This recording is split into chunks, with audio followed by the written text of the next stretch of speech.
O feste madhe që ka sot përputhen, feston 1 milion klikime një video midis Arnoldit dhe Katerinës, po si arritën 1 milion dhe për çfarë bën fjalë video. Ndjekim siglën.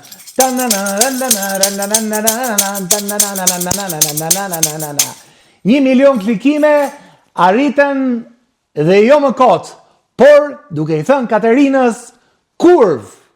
Në fakt, ruspie, por ne konsultuam me ChatGPT dhe bukura ishte që kuptimi i parë i ruspie ishte një shtëpi e rënuar. E kishte dëgjuar ju ndonjëherë? E kemi dëgjuar sidomos nga moshat e treta që nuk përdorin fjalën e përdal apo kurva apo nuk e di se çfarë, por thënë shkurt ruspie dhe duket si një dialekt i Shqipërisë së Mesme, por jo. Kuptimi parë që gjetëm në ChatGPT dhe po flasim tani, po flas seriozisht, pasi kërkova atje thash çfarë do të thotë fjala ruspie?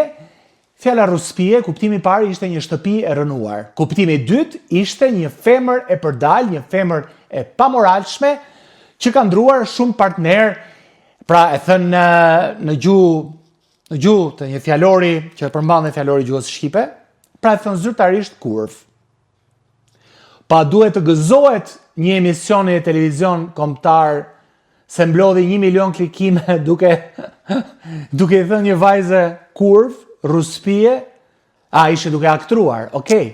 Ishte duke aktruar, por ishte duke thënë, duke aktruar dhe duke aktruar pra një situatë si kur ato u lidhen vërtet dhe djali i tha, familja ime nuk të donë sepse ti e ruspie.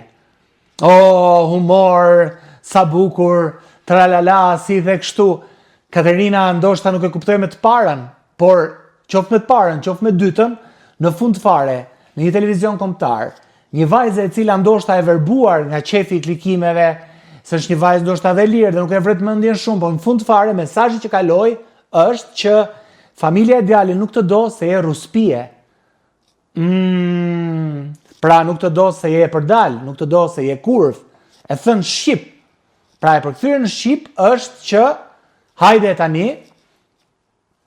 të mbajmë qëndrim maskilist, ta sulmojmë këtë vajzën, e cila sulmohet në të gjitha mënyrat, në qoftë se do i qëndroj lojës edhe botës spektaklit, por që ta liberalizosh këtë term në ekran dhe ti thuash ruspie dhe më pas ta duartrokasësh se një gjë e tillë mblodhi 1 milion klikime dhe ta postosh këtë foto aty dhe të krenohesh, si bie tani? Që për të mbledhur 1 milion klikime të tjera, do heqim Katerinën, do marrim një vajzë tjetër dhe do i themi ti e baxhell. Çfarë do i themi? Apo do ndrohen rolet? Katerina do i thotë këtij djalit që ti e pip, ti e pip, ti e pede pip, çfarë? Dhe do festohet 1 milion që tjetër. Në qoftë se ky është qëllimi, okay, jeni të lirë ta bëni. Po në qoftë se pretendoni dhe doni të jepni një mesazh, kam përshtypjen se duhet ndodhi një gjë tjetër, duhet ndodhi e kundërta. Duhet jepni edhe shembull respekti. Apo për 8 mars do mbani mimoza në duar, do visheni me roz, edhe do filloni pastaj të flisni për femrën, për respektin që duhet patur ndaj femrave. Po atë ditë që do flisni, Katerina do jetë një lloj ruspie apo i ulen pikët, apo simpatent, që jo, nuk je dhe aq shumë, po je dhe më pak. Apo për 8 mars që është festa e gruas, jo, i duam gratë, nuk përdorim shprehje seksiste. Pra nuk me 8 mars përputhen bën pushim dhe nuk i quan gratë ruspie apo kurva. Jo, po i quan nëna, motra, dashamirëse, gjëra tilla si këto. Aq më shumë që tani jemi edhe në tetorin roz, ku shëndeti i femrës merr një peshë më të madhe sepse janë të gjithë të sensibilizuar ndaj seksit femër, seksit delikat, seksit që sjell në jetë të reja, edhe që meriton respektin maksimal, por jo, në rastin konkret, nuk festojmë tetorin roz, respektin për femrën, për shëndetin e saj, për sensibilizimin, ku gjithë bota, gjithë personazhet njohur janë në këmbë, por ne festojmë 1 milion klikime. 1 milion klikime që vijnë nga një fjalë e thënë aty, ku një djalë ja thot vajzës në sy, edhe kënaqen të gjithë, po, kënaqen të gjithë, se thojnë e shikon, ja, Ne kishim dyshime për këtë, po ky ja tha. Sepse që në fillim, Katerina ka ardhur si personazh pa komplekse, ka jetuar në Greqi, ka folur haptas për jetën e saj, por që ti thuash live e ti thuash në një moment që ti e ruspi e familja nuk të don, ja, kjo nuk është më humor, ose është një humor i bërë keq, është një banalitet. Ta mendoni se sa femra kanë dëgjuar një shprehje të tillë, apo e kanë problem një shprehje të tillë kur është thënë rrugës, është thënë sepse thjesht janë femra. Do thoni ju e mori me sportivitet, por nuk ka një rrugë tjetër. Ajo tani për momentin mendon se që të qëndrojë në ekran, që të qëndrojë në përputhe në Top Channel, ka vetëm një rrugë që ajo të pranojë çdo lloj gjëje që i thuhet. Dhe gjëja që u prezantua është pikërisht kjo. Okej, ajo ka treguar në historinë e saj në përputhen, jo kisha një tullac, kisha një të fortë, kisha këtë, kisha ashtë. Kupton? Ajo e ka çuar deri në limit, sepse ajo nuk është budallaqe. Unë e kam ndjekur dhe nuk është që mund t'i thuash që është apo lëshon nga goja gjëra që nuk duhet. Ajo i thot, ajo shkon deri te limiti, por nuk del në vulgaritet.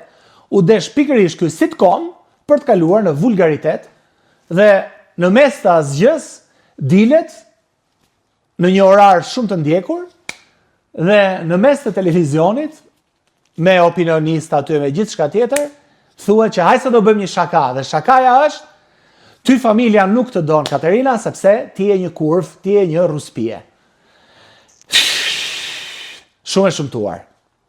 Nuk është se unë po bëj shenjtorin, se nuk e kam thënë, apo nuk e kemi dëgjuar, apo nuk është komentuar, nuk është se unë vi nga paraj sa kam zbritur sot, se ishte shumë shi atje dhe thash po zbrestu në tokë se kalot më bukur. Jo, absolutisht që jo.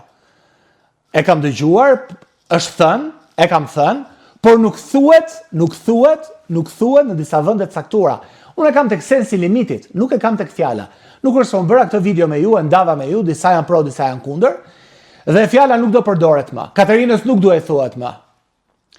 Ai djali, Arnoldi, duket, nuk do e përdor më.